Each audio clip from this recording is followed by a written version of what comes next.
if you look onto your left, you'll see the banner that we have. A church family with a heart to serve, a willingness to give, a desire to pray, and a hunger for God's presence. I'm going to look at, with the exception of next week, the 4 of those areas. Jenny's speaking next week. We thought it better for her too, because if I did, it wouldn't be a short service. So we thought Jenny would speak next week. But today I'm going to looking at what's on their heart to serve. Now, we know from the beginning of the year that the theme has been a year of growth. So I'm going to look at the subject of serving, but from a growth in serving perspective. Okay, and let me just say this one thing when I think about it, otherwise I'll forget.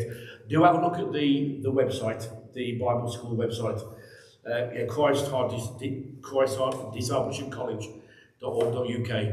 It's been done by a friend of mine who's put it together, and I think he's done an outstanding job, if I'm honest. He did it in a couple of days, and he's redoing the church website as well to match. So they're a lot more modern in terms of their design and the graphics and things like that. So please do have a look. But I do want to plug the Bible School again. I think it's 54 people online. Some from UK, different parts of the UK, and some from India, Uganda, the Punjab. I'm just trying to think where they've come in from, but there's a lot of people online, and this is a college to equip people. So we are out there across the world for people to join us online, and people are committed to do that. I would encourage you here. The problem with English folk is that sometimes, no disrespect to anybody, but we think we know it. I've been saved for 2 minutes and I know everything. I've been in many times where you've been in meetings, small groups, and someone got saved on Sunday, come Tuesday night, they know everything about everything. And I sit there thinking, my goodness, I must have missed it somewhere because I don't know anything.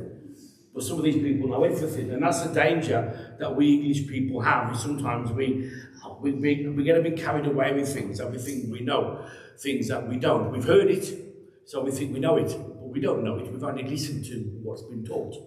And most of the time we've forgotten it anyway, and we certainly don't do it.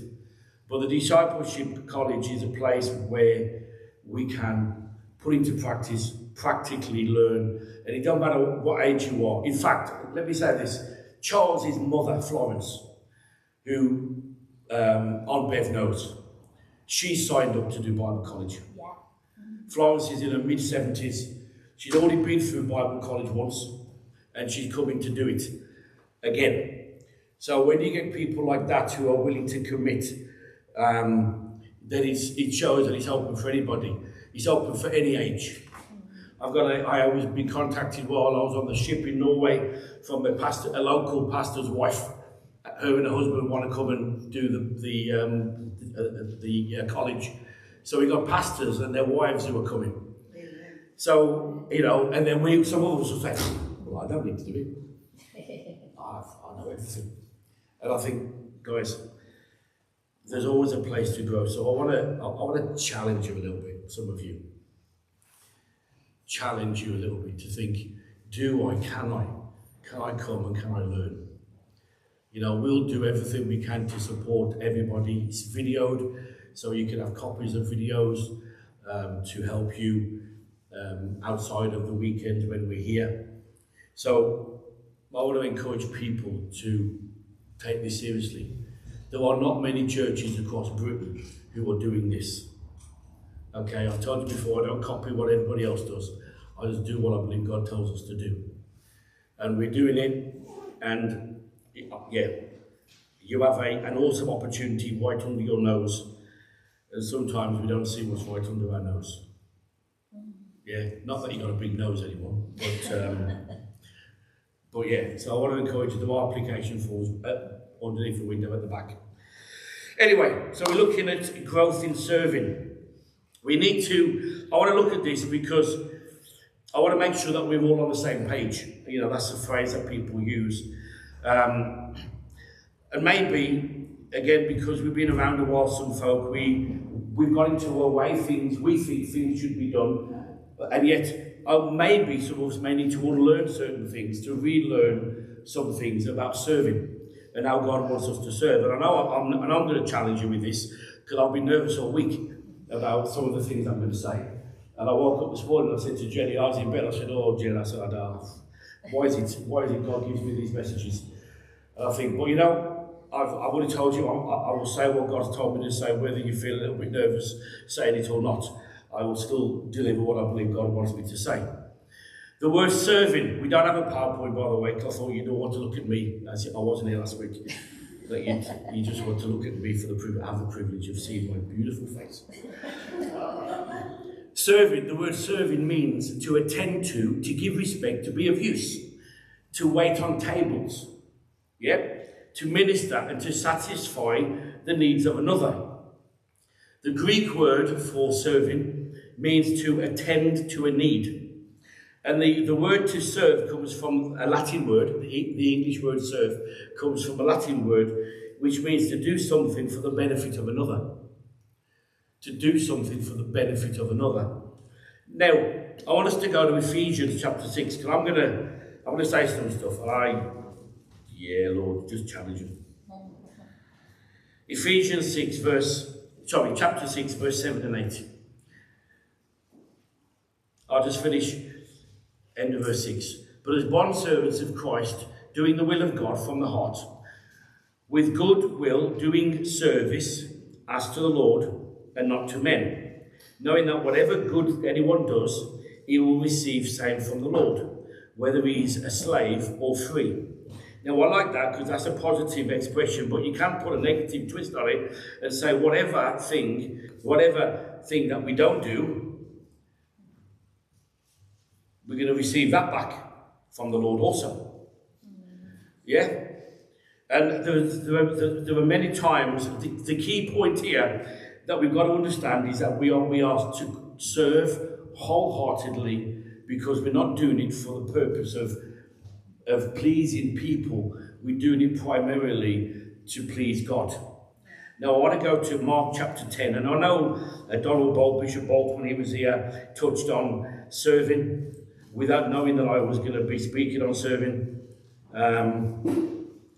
Mark 10, verse 45. For the Son of Man did not come to be served, but to serve, and to give his life a ransom for many. So he says there in Mark 10, we are called to serve. We are called to minister, to satisfy the needs of other people. Now, what I think is interesting here, we don't have a choice. Because you may not want to, but God says that's the way my kingdom operates. Yeah, you may not want to do certain things, but if you are hungry to follow God and to do what God wants you to do, then you will serve. And you will get involved and you will serve. Now, I've got written down here, I did prepare this about 3 weeks ago because I'm going away. And my next message was prepared also about 3 weeks ago. But I've got written down here that serving is an invitation from your Heavenly Father for spiritual growth. You might think, why is it an invitation from God for spiritual growth? Because sometimes you don't want to do what he asks you to do. And when he says, go and clean the toilet, and you say, get lost, I ain't cleaning no toilet, now we see where your heart is. Because serving is an act of the heart. It reflects our attitude of heart. If I said to people, come tomorrow morning and there'll be free cake and money, there'll be a queue at the door. If I said tomorrow morning, please come and clean the toilet, nobody will come. Because we think we have a choice. Well, actually, serving is not a choice. Serving is not a choice at all. I want to go to Galatians 5, and I'm going to explain that, because some of you may think, which is a choice. Not really. Galatians 5, verse 13. For you, brethren, have been called to liberty. Oh, that's good. Or freedom, as some Bibles will say. Yeah, freedom. I can do what I want. It's good in it. I can do what I want. Only don't use your freedom as an opportunity for the flesh, but through love, serve one another. We think at times, well, I'm free. There's a thought across the body of Christ, and it winds me up with people who say they're free to do whatever they want. No one is free to do whatever they want, because we are bondservants of Christ. And when we're bondservants of Christ, we do what he tells us to do. Now, if you choose not to do it, be it on your own head. But we are bondservants of Christ. So we do what he wants us to do. And he says here very clearly, don't use your freedom for the flesh. In other words, freedom is not just thinking I can do what I want, when I want, how I want. Freedom operates within boundaries. Freedom comes from doing what God requires us to do. If we say, let's get rid of all the rules of this nation, let's get rid of all the law, because we want freedom, there'll be chaos and anarchy. Because everybody will be doing what they want, and I can go up to someone, I can punch you in the face and say, well, I'm free to do what I want. Nothing you can do. And I'll pop around your house. In fact, when you are in and when you're not in, and I'll steal everything out your house, I can do what I want. That's freedom. But it's not freedom. You need rules and laws and guidelines to protect people so that we can operate within freedom. And Paul is saying here, don't use that freedom as an opportunity for the flesh.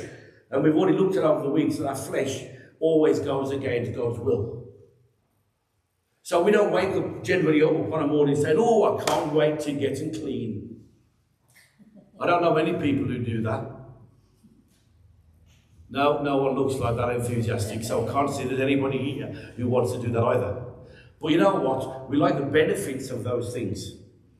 And I've got written down here, for some, we want to spend our time serving in other churches. Well, I can't come, I'm at this church, I'm at that church, I'm at another church. Well, if this is where God planted you, why are you at all those other churches for? Because this is where God planted you. I've never seen a tree planted by 5 different rivers. I've seen a tree planted by 1 river. Yeah? And if it's planted by 1 river, that's the place where God has put you, and that's where your priority is, because that's your home. And you don't put other opportunities before here. Why? Because this is your spiritual home. This is where you were fed. This is where your family is. This is where you're called to serve.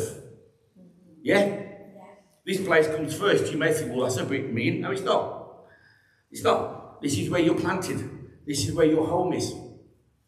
I don't go around cleaning everybody else's home and leave my own home a mess.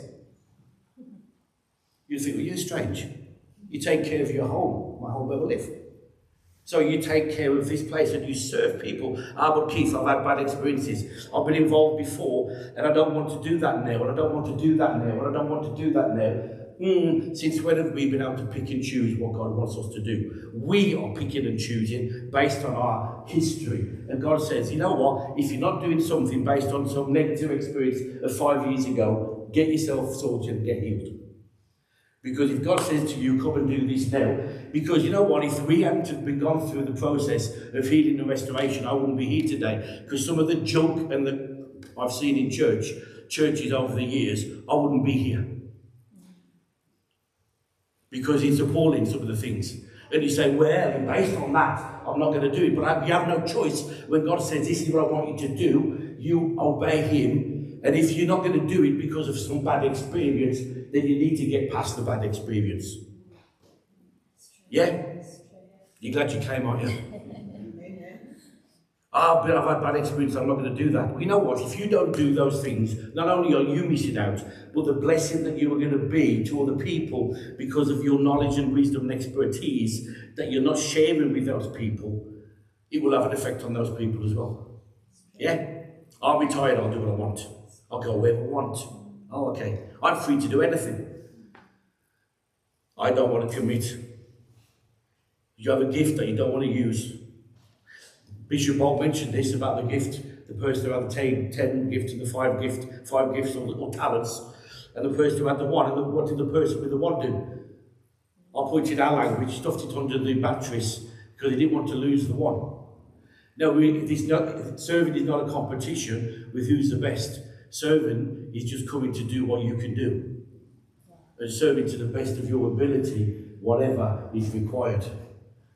Sometimes you may be asked to do certain things, but sometimes you just need to take initiative to do certain things. For example, oh, I love these type of things. So, over the last 4 weeks, people have moaned to me that when you go out this green door, there's loads of bird feathers stuck to the wall, stuck to the tarmac. Oh, disgusting. Why did they get there? They need to be cleaned up. They need to be cleaned up. I turned up this morning at 7:45. I went up there to see if someone, while I've been away, let me see. Is someone going to surprise me? Open the door. Oh, the bird feathers are still there. But I've had 4 weeks of people complaining to me that the bird feathers are there. Well, they're there. It's a mess. It's a mess. It's a mess. It's a mess. It's a mess. It's a mess. I've not had one person come and say, let me go get the broom and sweep it up. Now, you just sit there, love. Let me do it while you do nothing. See, now you might think it's funny, but it ain't funny. Because if this is your home, let me come round your home and I'll chuck my dirty plate on the floor and I'll go and take my dirty plate in the toilet and I'll leave it on the cistern and I'll go in your bedroom and chuck my cup on the floor and say, you clean it up, it's your house. You say, oh, don't be so rude. Wouldn't you? Told you you'd be challenged. That's why I was nervous. I've only just started. See, serving is, I've heard people say, I'm just helping out. No, you don't. Please don't just help out. I don't want anyone to come to me and say, I will help out.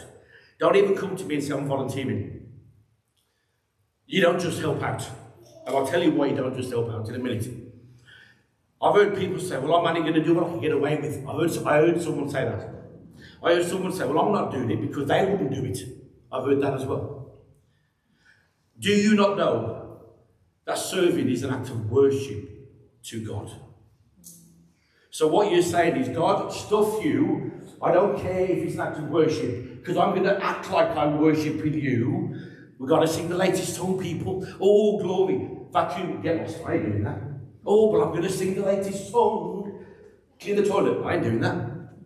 Put that away. I ain't doing it. Well, you know what? Forget this latest song block.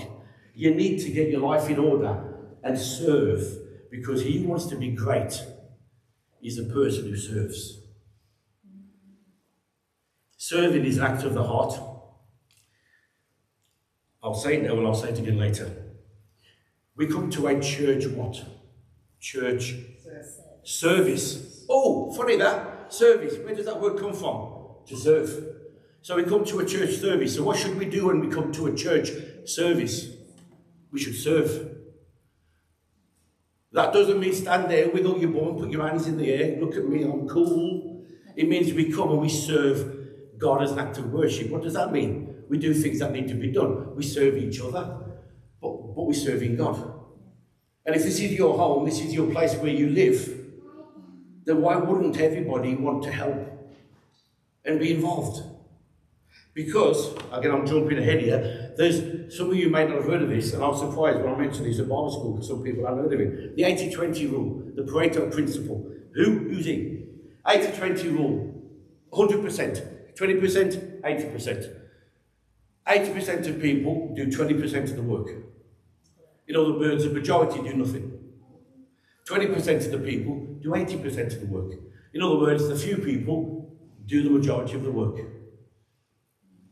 That's it. Go and Google it and read books. There's all sorts of books out there on that subject. 80-20 rule. 80-20 rule. We cannot force anyone to serve. But when you're born again in your heart, our heart should be pliable to want to please God. And say, God, what can I do? What can I do? How can I serve? Because serving is giving. How can I give of myself and my talents to help people? Because I can do things that they can't do. Or I can do things maybe better than that person. Not a competition. We'll get involved. Let's put those to the use so we can do things better. When this church gets bigger and bigger and bigger. See, I'm not saying this for any glory, but why was he at 7:45? I was here this morning, I'm vacuuming. Vacuuming all down here, vacuuming on the floor, vacuuming outside, there's bits, biscuits and all sorts of stuff everywhere.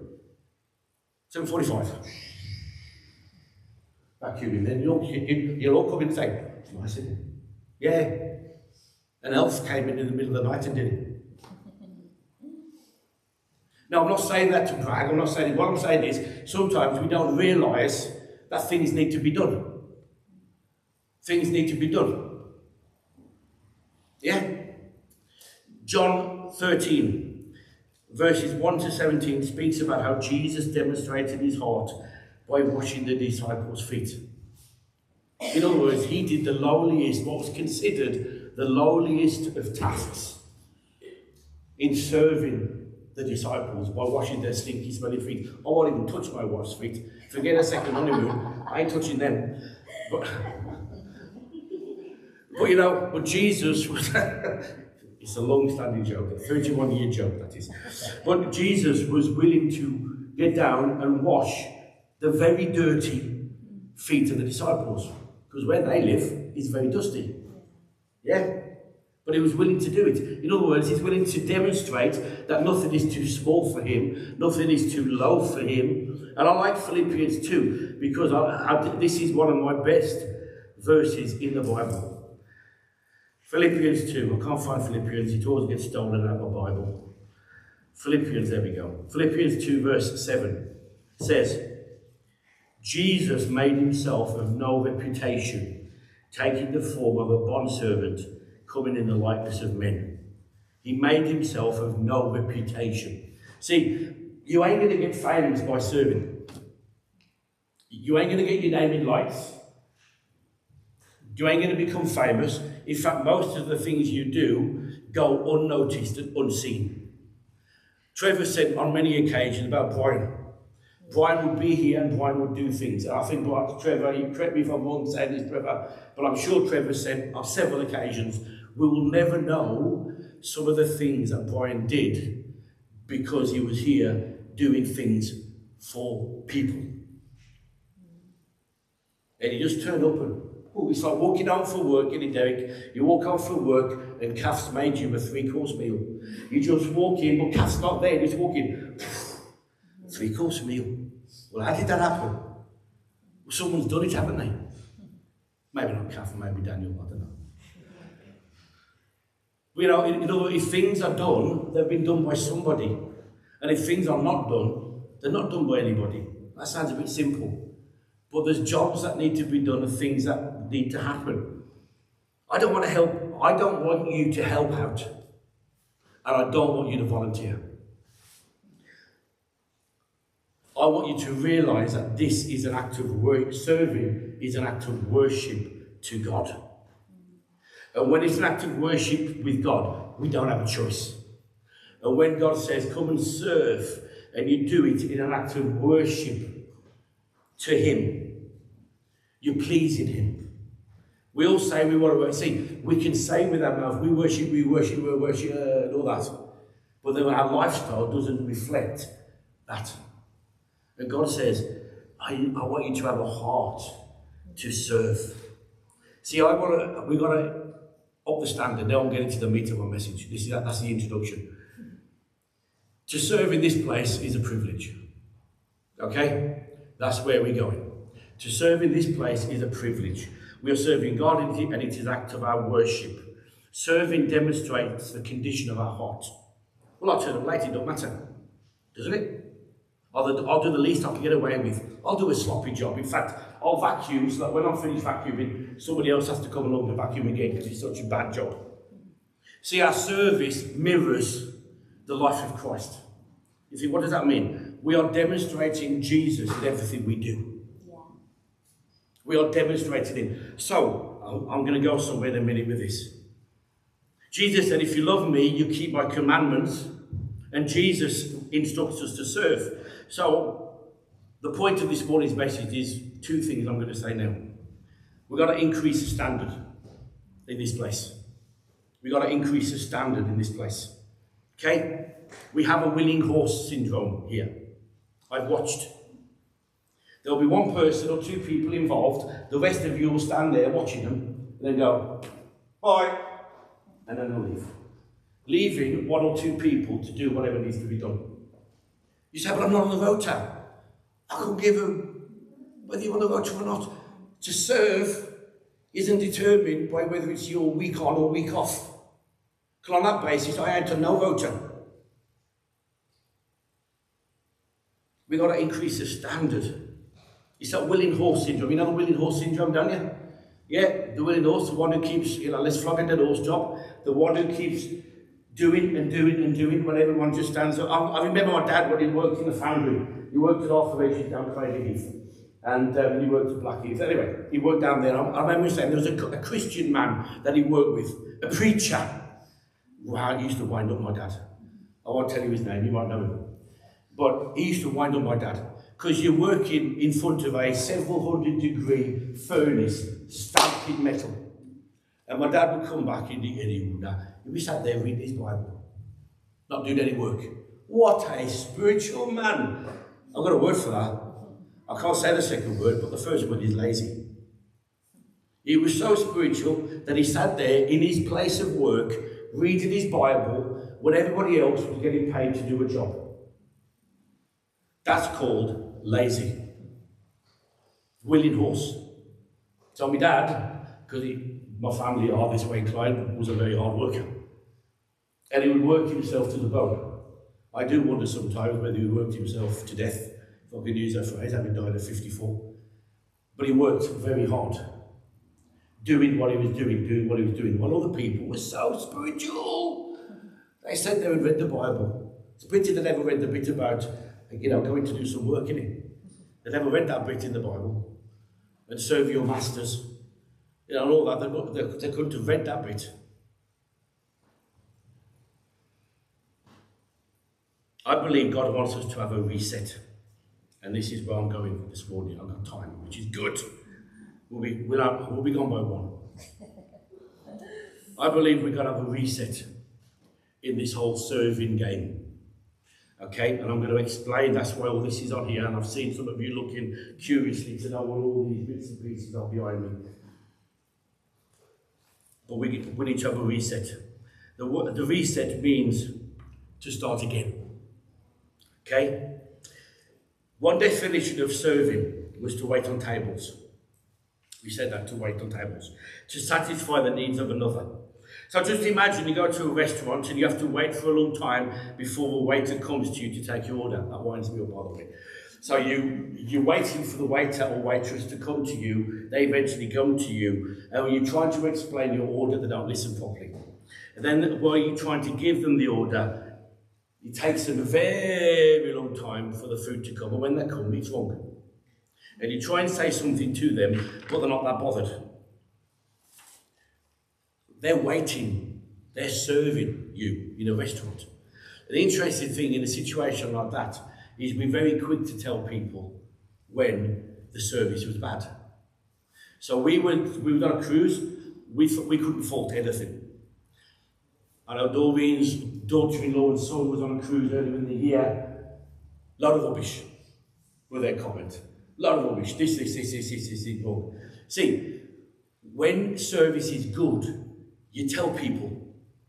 But when service is bad, you also tell people. So when people come here, if we as a church, our service is bad, people will get to know. Don't go there.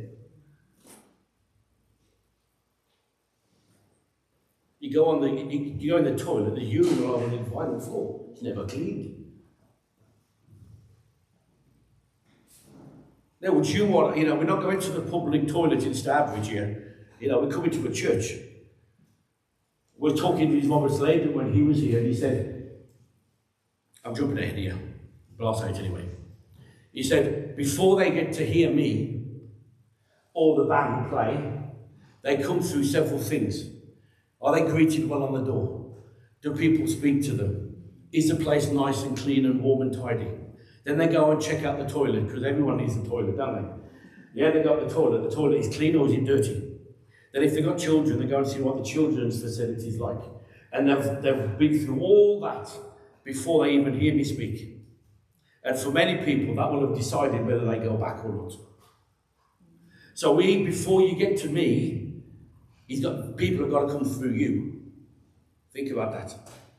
Before they get to me, they've got to come through you. So when people come, and they come through you, what is your service like? Have you played your part in the church to do what needed to be done, to get something ready, to clean, to tidy, to put things straight. Yeah?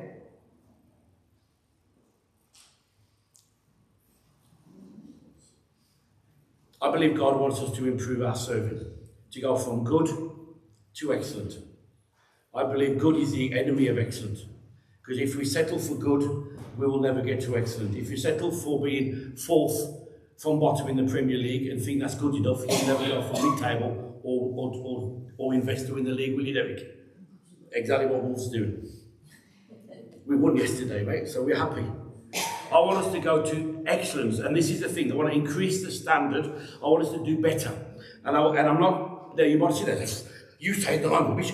I'm not picking on anybody. I'm talking about a spirit of excellence in the place. That when we do things, it's interesting that when they did the women's conference, first women's conference, I know of several other churches, their women's department who've had yearly conferences of different things over the years, came to that one when Jenny was leading it, and they said, ooh, we're going to copy what you do.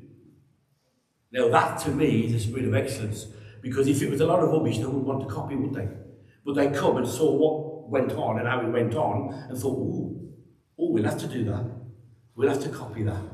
See, the spirit of excellence is contagious. And the best thing here, John, this is for you, in a medical journal, right up your street, the medical profession, they say that serving others doesn't just make you feel good.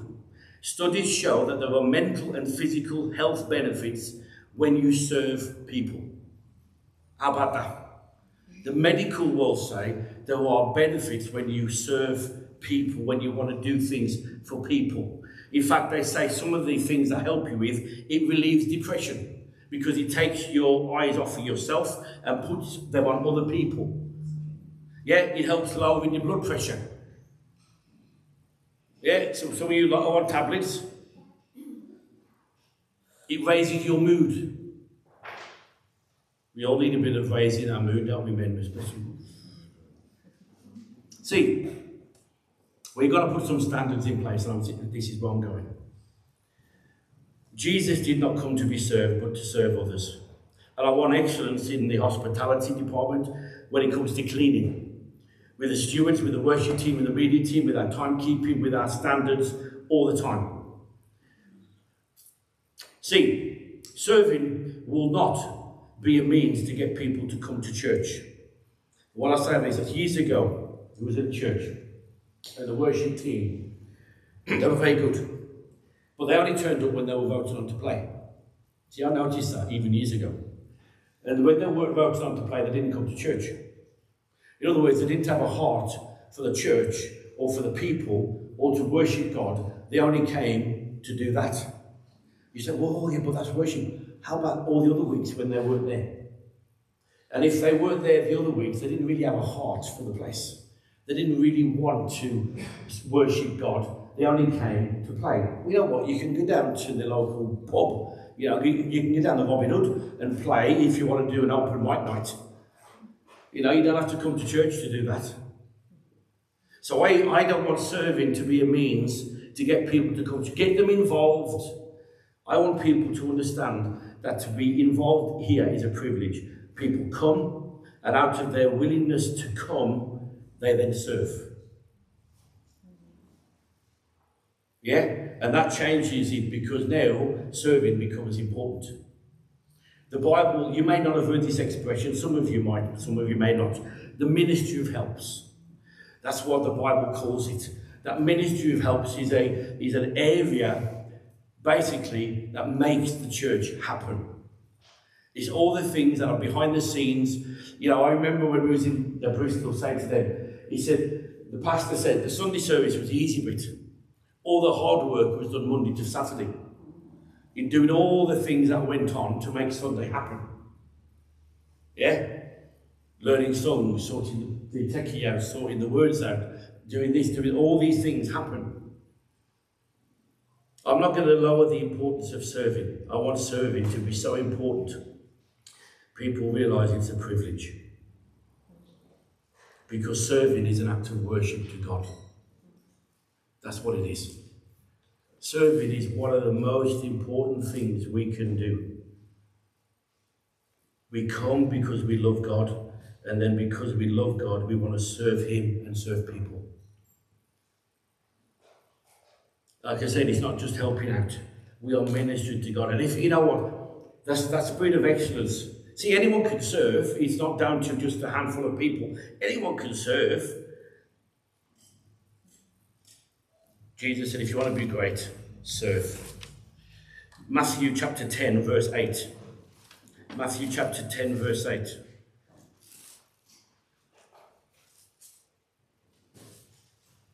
I hope you realise, no one's made any comment, but I hope you realise that we've got the Bible on the screen. I'm sure you've realised by now. So they're pretty... Is it you, Vanessa, doing it? Yeah? Give her a round of applause, because we take that for granted. We all see when the computers go belly up, don't we? The word freeze and all the rest of it, and everyone's running around like a bunch of nutters trying to get it sorted. But within very few of us will appreciate when everything goes well.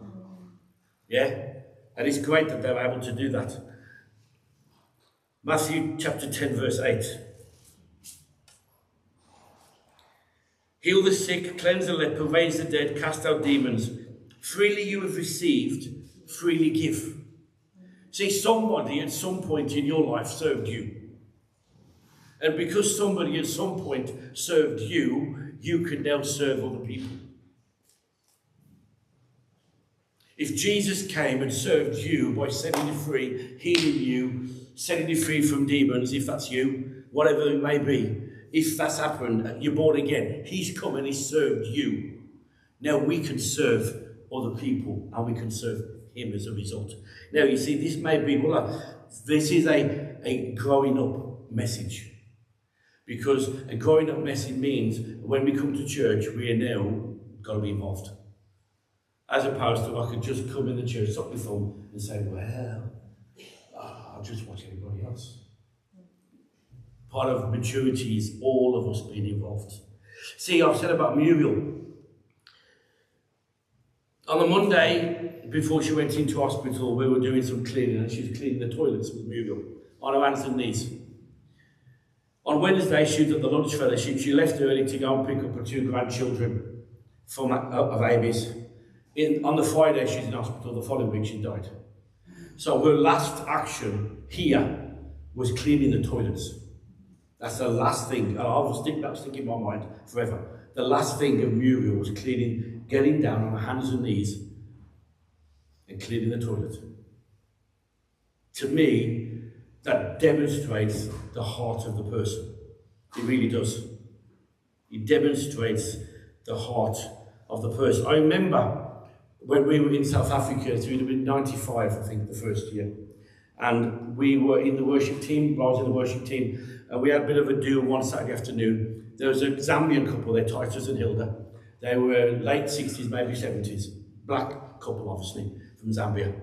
And there was food everywhere. We were just, as I did then, muck around a lot. And we were mucking around, and Titus and Hilda were the sweetest couple you'd ever meet. Hilda had worked in Britain for the Girls' Brigade, and they're just a fabulous Zambian couple, sweetheart. And I just picked up a plate of cake, and I offered some cake to Hilda.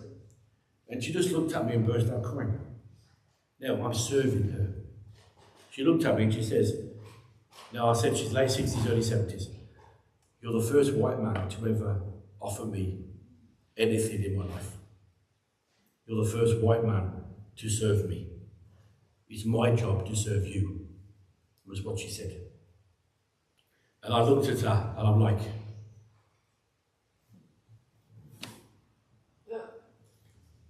it's on. I thought you were going to preach then. She's right off there. But I said, but Hilda sat there and she cried, and that is actually in my memory. Not necessarily because of the white and black thing, but what I'm saying is, I served her, and it did something for her. See, when we serve people, we don't know the impact of what we are having on that person's life. That's what I'm saying. So you could make a cake for somebody, and take it around their house. And that person's been thinking, I fancy a chocolate cake, number one. I don't have any means to make one. I would love one. All this simple thing, and then you turn up with one. Your act of service has really helped that person. Now, he's blessed you because you're the one who's giving, but he's done something for them. My act of picking up the plate of cake, I didn't think anything. I didn't think anything at all. I just picked up Hilda, got some cake. Now, for her to cry so quickly and so intensely at that moment, you can tell the impact it had on her life. If I served you some cake, it wouldn't mean anything to you, would it?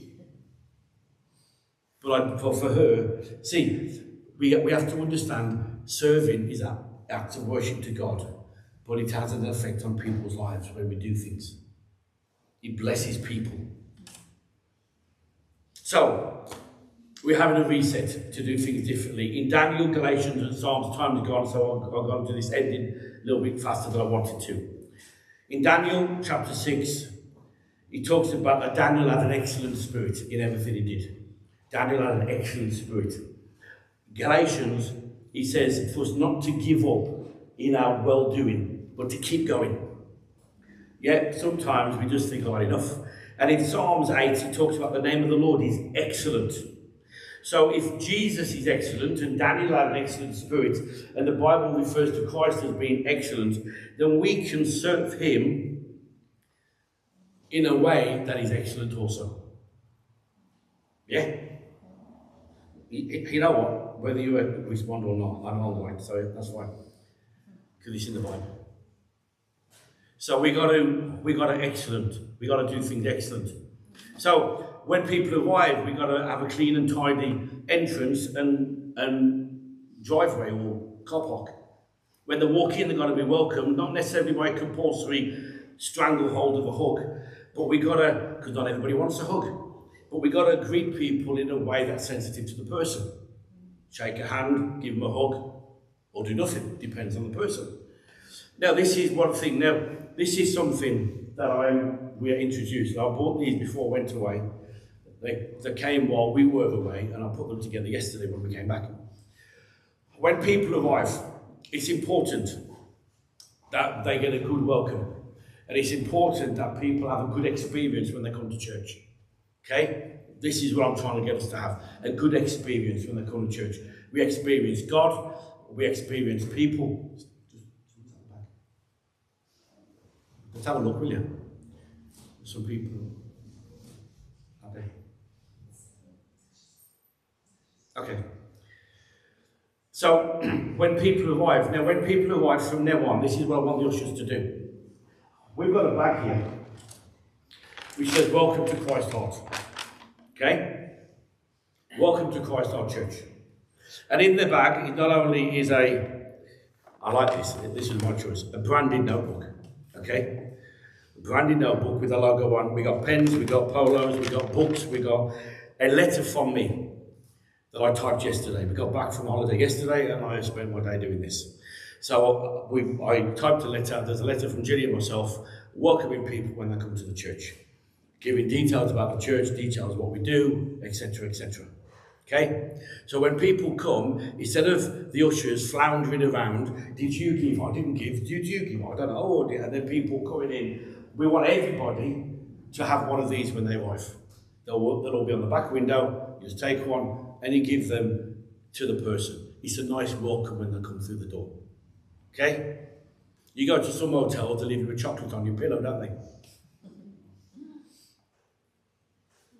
Oh, we can't do that in church. Why not? Why can't we be nice to people when they walk in? Why can't we give them something when they walk in? Why can't we just, ooh, I didn't expect that. It's a nice touch. So we're there. I've got 5 there that I pulled up. I haven't got time for any more. I went to bed. But we got 5 there that I want the ushers to start giving out. We got to go for a clean building, clean toilets. You know, Robert Slater was saying that he planted the church some years ago, and in the church, like to do with some fast food takeaways, after every service, there's a piece of paper on the wall. Somebody would go in and check the toilet to make sure it's clean. There was no urine on the floor. Toilet roll was there. It smelled nice. Come on, you don't want to go to a toilet that stinks, do you? Come on, you don't act like you've never... Some of you act like you've never been to a toilet. You know what I mean? It's like...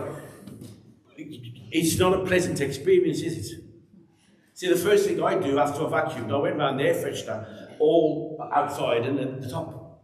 Now, I don't know how that's going to have an impact 3 hours later, but I still went round with air freshener, just to, that's just what I do, just to make it smell a little bit nicer. You see, so we want that. Now, I'm not saying we're going to have a team of people going outside after every service, checking on the toilet, but we want a clean toilet. You don't want to sit down on a toilet seat where there's something being deposited just waiting for you to arrive, do we? Because not everybody will flush the toilet, not everyone will clean it. See, like I said, we come to a church service where we wait on God, we serve God, we minister to God. But we're preparing for growth. We're putting things in place for when we are bigger. And if we can do it when we are smaller, then when it becomes bigger, it's second nature. And it just happens, we can do it. So it's fine. So I want everyone to serve with a spirit of excellence. Now, I only sound odd, but maybe some people don't agree or don't want to serve with this excellent spirit. That's fine. You don't have to. But you won't be signed up to doing anything, because anyone who's involved will be accountable to do things with excellence.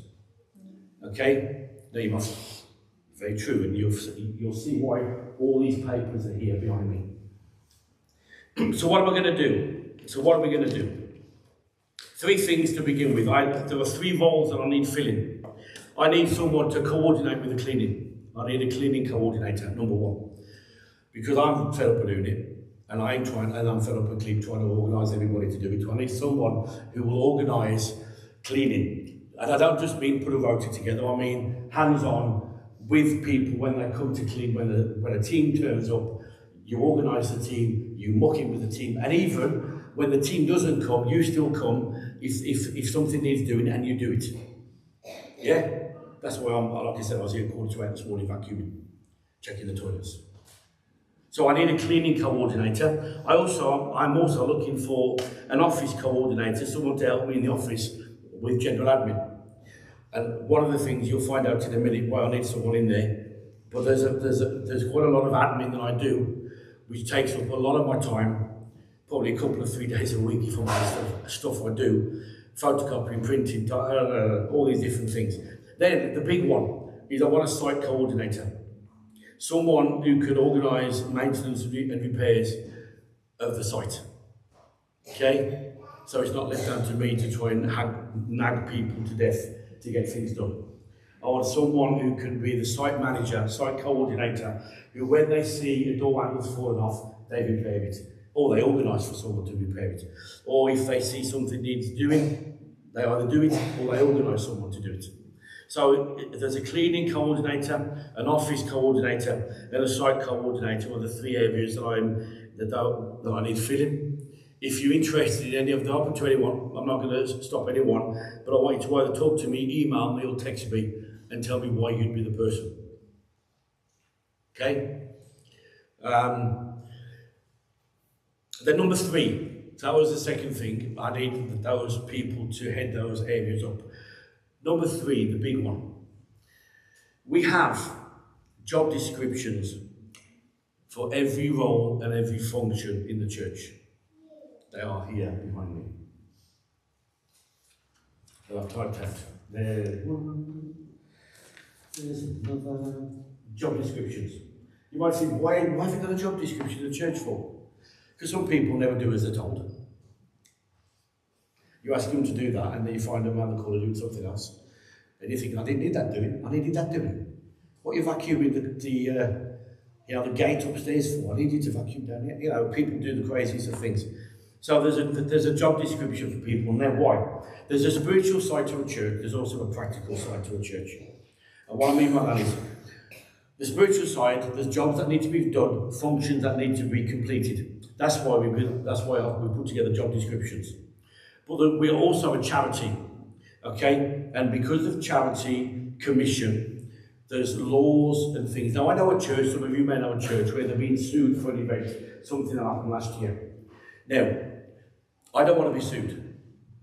That's why we've got job descriptions, and everybody will be accountable to somebody for doing a particular role. Everybody that is involved will have to undergo safeguarding training. Okay, safeguarding, not because, oh, you're just following the charity commission. No, I'm not. I want people trained so they know how to handle situations and things like that. And some people will need to be what is called the DBS checked, CRB check as it used to be. Okay, so the office manager will be sorting all that for you. But we have insurance, we have public liability, we have employees' liability, we have all sorts of insurance at the back. Now, we need to show that we're doing everything properly. And we need to show that everything's in order. So, job descriptions for people, so they know what they've got to do, how they've got to do it. So if there's any problems with things and any issues, it gets reported, we can keep it safe. That's why we've got an accident book, and we've got and all those type of stuff. But equally, not only from a spiritual point of view, I want to make sure that we're covered legally. If you walked out of here when you were here to clean and fell down the stairs and broke your hip, I want to know that we've done everything we can to protect you and look after you and make sure we're insured to make sure that everything's put back together for you. So that's the responsibility that we're taking on ourselves. I don't want you to trip up on a cable, cut your head open, have concussion, and then sue me. I want to make sure that things are put in the right places. That's why you see some cables over there got black covers over. That's why there's a few extra fire exit signs that have appeared and keep this tidy, keep that tidy. There's all these different little things that are appearing around the church. We have to make sure that we've covered all our insurances by law correctly. So we have the church and we have the charity commission.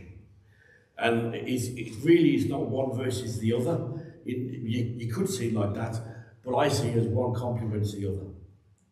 Yeah, I'm sure you'd want to make sure that we, in our risk assessment of the place, make sure that we've covered the fact that you aren't going to put your hand in the burning flame and burn your hand off. That we've taken responsibility for those things so that people don't. Because when the church gets 400, 500, 600 strong, we don't know everyone who's walked in that door. And there could be people who come just to try and cause trouble. If you think that's never going to happen, wakey, wakey. Yeah? So we want to make sure we've covered. So, what I've got here behind me. So, the Ministry of Helps has always been called the Can-Do team. Yeah? Because I don't want us to have the attitude that we can't do, but we can do. We can do all things through Christ who strengthens us. So, we've got a job description here. Some of you will have seen this. It's not changed that much. It's just some things so everybody knows what that would be. And I'm going to give everybody the chance. I am officially now at 16 minutes past 12 stepping everybody down from being involved in the church as of now. Nobody's involved at the moment. If you would like to be involved, and you would like to be involved following the spirit of excellence and doing everything to the best of our ability, I have got a hospitality form here. I have got an ushering form here. I have got a cleaning form here. I've got one for gardening. I've got what I call an application form to join the Can-Do team. You might think, an application form? Oh yes, very much so. So that we will have your contact details so that you can sign up, and I'll sign it off for you to be involved. You might think that is very official. Yes, it is. But it's to protect you and to protect me. We used to do this, didn't we, Julia? Yeah? So that's what we're doing. There's no, anyone who is in this room at this moment in time can be involved. There's no, well, not you, Bob. Not even you. None of that. But I want people to understand from your perspective that you're not helping me out. You're not volunteering. You're coming as an act of service to God. And to do what you do to the best of your ability. Okay? There's that one. And then this is the big one. Steve, do you remember our conversation many moons ago? You won't want to start talking. Because of the Charity Commission, I have put in place, and this comes from the 2012 Olympics, in fact, and the Rugby World Cup, because a friend of mine was the senior event planner for both of those events. It's a serving agreement.